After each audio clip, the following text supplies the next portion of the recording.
everybody. Welcome to Table Talk. As you can see, I am here in a little bit of a different location today. We usually do this the day after our weekend message and everything and talk about the sermon and make connections. And we are here in Lemoyne, Pennsylvania at what's known as JFT, Just for Today. And with my buddy, my new friend Steve, who is the director here at Just for Today. And we thought this would be a really great way to connect in the community, but also share about connection of as we talk about forgiveness today. So, but first I want to ask Steve to introduce himself and just share a little bit about the work that they do here at Just for Today in recovery and with veterans. And so I'm going to hand it off to my friend here. Thank you, Kris. Thanks for being here and welcome to JFT. I'm Steve Barndt. I'm the director of JFT Recovery and Veteran Support Services. We're a center here in Lemoyne. We have two other centers also, one in New York and one in northern Dauphin County in Millersburg. But the mission for all of our centers is the same. So the core of everything we do is recovery and addictions. That's the core, whether it's a veteran, non-veteran, or that's the core. My background is in addictions. I'm a recovering person myself, and that's the core of what we do. It entails a lot of things that we've seen over the years, between the veteran connection with what they deal with PTSD, injuries they may have gotten, leads down the same path of alcohol and drugs, along with just all of us are in that population. So we just supply support groups. Place that really the biggest thing we do is just a place 7 days a week that a person can come that they don't have to be by themselves. That's their worst. We're our worst enemies by ourselves. So in a nutshell, and then we have a lot of supportive services around that in the addictions field in the local community. Yeah, awesome. Yeah, and he shared this in a nutshell, but there are so many pieces and elements here, and I know that this location here in Lemoyne is pretty much booked for every day of the week, and just providing so many services for folks. And it's just so important. So I thought it'd be great to just talk to him today and just have him share a little bit about forgiveness, because we talked about that in the message this past Sunday, looking through the story of Joseph, about how even as a kid he was wronged by his brothers, he was almost killed by them, and then he's sold into slavery, and then over time rises up to power, but then there's a time that he meets them again and he has a choice about that. And in the message, I related about how forgiveness is a part of the 12-step process. And for those who have not been in recovery or have participated in a 12-step meeting, it can kind of be confusing to be like, well, why don't you just quit your drugs or alcohol or whatever your addiction is, just stop it and move on. But how there's a process involved, and forgiveness is a huge part of that. Step 8, is that right? So, well, actually all the way through 6 through 8, 9. Is where they're all dealing with the character or making your amends. Okay. Yeah. So Steve, why is forgiveness a part of the 12-step process? Why is it so important when in recovery? Well, and it's not just as much forgiveness from others. I think a bigger piece is the forgiveness of yourself. And, we know, and I know you know that at least I think it's 8 of our 12 steps come from the Bible. That's how I first got exposed to it, actually, in recovery. Wow. So it's, and God, Jesus promises forgiveness, you repent your sins. But as far as it comes into the program, it's most people in this process, I should say, I think all people in this process aren't bad people. They've done bad things. There's no question we're accountable for what we've done and need to be, but we're not bad people. And the 12-step process allows us to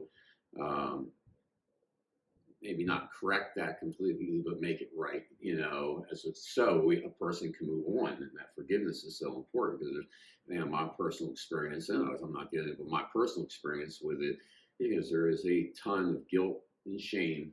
Because again, it's not just as simple as saying no. Right. It's not. I mean, any addiction, smoking cigarettes, shopping. And I think if you've never been there, then it's just stop it. Right. Just say, it can be this very easy, but nothing is ever as easy as the book knowledge. Exactly of it right. So we the damage we've done, we feel, and as any human or person, you want that forgiveness. And the forgiveness first from in the 12-step program, they call it a higher power, God of your understanding. Now, my purpose, God, is my and Jesus is my higher power. But we're taught and learn that we can pray for forgiveness, repent, and you have that forgiveness, and that takes. And then in the process, as you were saying, in the step process, allows us to address our defects in character. And then, like you said, in steps 8 and 9, to make the amends to others. But really, it's as important, not just to the others, that those amends and that forgiveness, asking that forgiveness comes from, is as much for yourself, okay? Because again, the guilt and shame's overwhelming. And that's usually what takes more people back out. Even if they come to this process dealing just with that guilt and shame, or if they slip and go back or whatever, then the guilt and shame to come back. Forgiveness is such, to me, was such a tremendous, weight off the shoulder. Again, it's forgiveness. It's not forgetting, Right. but Good point. right. So it's crucial, to move on. And I think that's true with anybody. It's not just addiction. We've sinned. That forgiveness, getting that forgiveness, and repenting and moving on from it instead of living in it. But it could be an overbearing, really deterring thing. So the support of the groups, the support of the others in the groups, and working that process in the 12 steps is amends. First of all, it's great to make those amends to those people you've hurt, to get that. And sometimes you get the forgiveness and sometimes you don't. But that's the point, is you went out to go for it, and you can, move on from that. Yeah. Do you find it to be discouraging? So say, like we talked a little bit about the difference between forgiveness and reconciliation, and how forgiveness is about you, is about what you do. Reconciliation can be a next step. Do you find, is it discouraging to folks when maybe that reconciliation doesn't happen? It can be, yes, it can be. Yeah. You want to have that, but we learn in the process, and the steps previous coming up, to that point, that you don't expect the, forgiveness or the reconciliation. Again, and that's not why you're doing it. You're doing it because it's the right thing to do. But but still, it can be hard. You're right if you're rejected on that. But we're taught to expect that could happen, and we need to accept that and understand that. We've hurt some people very deeply, and whether it's just emotionally and or financially over the time. So but yeah, it can be. But you can only reach out, and change your behaviors from there. Yeah. Can you speak to the importance of community, of being in a group context? Because I think sometimes it's kind of like that, like self-will, that self-power. Oh, I can just do this by myself. But why is it important to have a group setting? It's just the support, just the support. Even if it's like for a veteran, so that one person is got to understand another veteran is a veteran. So we can imagine being in combat. My father was, and he could tell us, and we can imagine, but never there. It's somebody else. The same with a drug addiction or an alcohol addiction, really any addiction, but we're talking the drug and the alcohol addiction. Our families love us and all that. That really just the complete understanding, like you said, it's not just as simple all the time as just saying no. How deep it is. So another person, has done the same things you have, been in the same place you have, to have that support without being, looked down on, or I get two heads or something like that. It's just, but it's just to have we aren't going to do this by ourselves, because the disease of addiction is inside us. It's something that doesn't go away. So if I isolate myself, from others and stuff, it's just me, my disease by myself again. And that's like I said, just that face-to-face, that support. We did the same during COVID when they were shutting everything down. I made the decision we weren't shutting down because that contact is so important, and we did. So it's key. And then again, it gives understanding too. If you're thinking about this or how to go about something in this process, there's somebody there that can show the way. So you can't put a value on that. Right. Yeah. Yeah. And what do you think the biggest stumbling block is for people to take that step to be a part of a group, a meeting? Uh, I would say a lot of it is guilt and shame. To face that. And it's just really, just not allowing themselves to be exposed to it. It's hard, an addiction. And again, I'm talking about drugs and alcohol, but it could be anything: smoking, shopping, sex, whatever it may be. We all, try quit smoking cigarettes if you smoked for 30 years. Yeah. And you'll know, you understand that, but it's much deeper than that. And the fear of living without it, because that's what you lived with, and how to live without it is scary, outright scary, but and to me, addiction is evil. It's part of what Satan's his part in this all. My personal experiences, and it's just very hard, and it talks to you in ways that you don't have a disease. Your disease, you tell yourself you don't have a disease. You lie to yourself. You're right, exactly. Yeah. And in turn, I really do believe that's the enemy that's telling us that. So it's just the shame that comes with it, because and the stigma. Really, stigma is a big thing with families, So I think a combination of all those things, and then just maybe not ready to do it. Yeah, and I think like sometimes. I definitely agree with that. I'm just thinking through some friends of mine that have really struggled, and some who on this, you would look at them and absolutely no idea. No, they're working whatever if you want to say like a white collar job, and they have what it looks like on the surface like a wonderful family, and you would never know, but it takes so much for them to get to that point. It does. It's the work so hard to maintain that. Right. I did it for a while as a family man and work and all that, and yes, it takes so much work to do that. But that's the insanity of an addiction, that you will work 3 times as hard to hide it, just to have it, and this side not, Yeah, no, absolutely. Well, speaking of forgiveness, can you share if you want to say like a victory story of someone who was able to walk through that and forgive themselves and really see the light on the other side of that? Yeah, and there are so many out there. So what I'm going to say, I'll share maybe my experience. And thanks to JFT for helping create that environment. Well, it does, and that's another thing. I know. Of course, we can't forget him.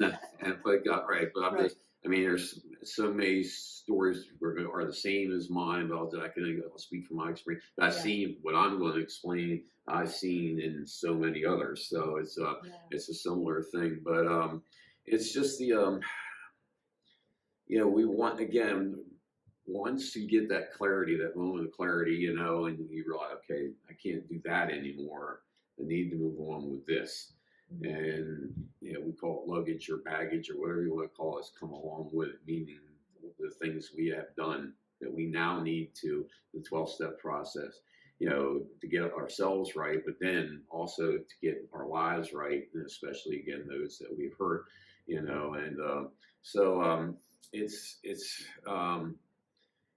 it's a scary process, but like I said, I came in here with guilt. My son was like 13 when it all fell apart, and I used all of his life, but he was like 13 when it all really just fell apart. And the utter fear in his eyes at me, I'll never forget, and then going the years after, some years after that, without much contact at all, with him. And, and divorce came along and all that, and that's another piece. But I guess the forgiveness piece is just by living, again, the step process and making those changes, not living like we did. We can't change that, but not living like that anymore. And over years, again, you make the amends to those, and you make have restitutions you can to those. But then in my son's case, come full circle, that now he's a big part of my life, now. and you know, that could change, you know, just it takes that work, that time, but that's that process, and that's the healing for all, not just our side, but the side of all those out there that affected, that healing process, the trust process, and it's overwhelming, you know. And there's other, like I said, so much with others where you just see their lives again, where they maybe have lost their children, young children, you know, and they've lost them, you know, or they're at least put in the system for a while, and then able to bring their life together to a point where they're reunited and, you know, have a tight family. So I mean, that happens, you know, all the time too. And you can't put words on that. We really just want to quote be normal, you know? Yeah, right. Or, you know, what is that? What is that? What You're is that right. anymore? But I mean, if you're a family, you have a family, you have Yeah. your family in your life, and be a father, be a mother, be a son, be a daughter, whatever it might be, you know, and have that again. And we see it all the time. You know, it does happen. I wish it could be more, but I mean, it does happen, you know, and we see it, or going back to school, or, you know, just whatever it might be, being back on that path in life, you know, where again, we are good people, we're just sick people when we come into this process, right. You know, exactly. And that healing that 12-step does. And again, a lot of that process to get to that is acceptance and surrender. Okay, this is what's happening, this is what's done, accepting it. And then step 2 is where you know, kind of power greater yourself to restore you to sanity, you know, and 3, using that, turning your will, your life, you know, and all the way up through, get you set in, you know, you have a solid foundation, you know, and, you know, 2, then when you start addressing the guilt, the issues as far as changing the behaviors, and then also making those amends, and then carrying it on, giving it back. And, right.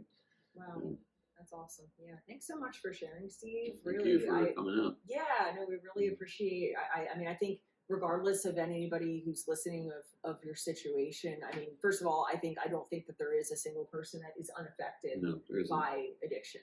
And I said in the message too, I think we all need to go to recovery. 12-step program. We all got for stuff. everybody. Yeah, it can be some of the most real conversation that you'll have about just about life. But really, like that, just to think about like the impact of that, and the great work that you all are doing here. God does that, but there's a lot of good people working for him. And if I could just throw in real quick, as we talked about this, go ahead. Please don't let the stigma of addiction hold you back. There is help here, and it's just not going to go away if it goes under the rug. And unfortunately, we found in the last few years with this opioid epidemic that it affects all. I have seen all paths of life affected, you know, by this. Please don't let that stigma hold it. If you need help, please reach out for help. It's something that can be addressed. It's something that can be, you know, we don't ever get cured from it, but it can be arrested, like a diabetes or like anything else. You do the right things, you can live life with it. But yeah, I know it's a tough thing, but there is help out there. So please reach out.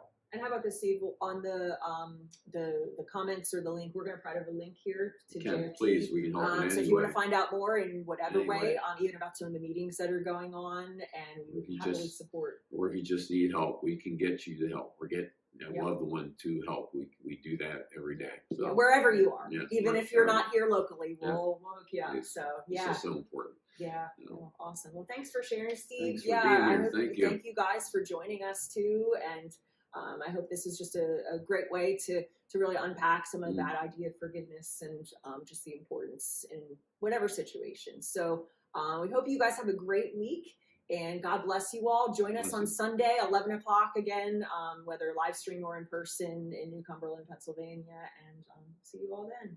Thanks so much, Steve. Thank you. Okay, take care, guys. Bye.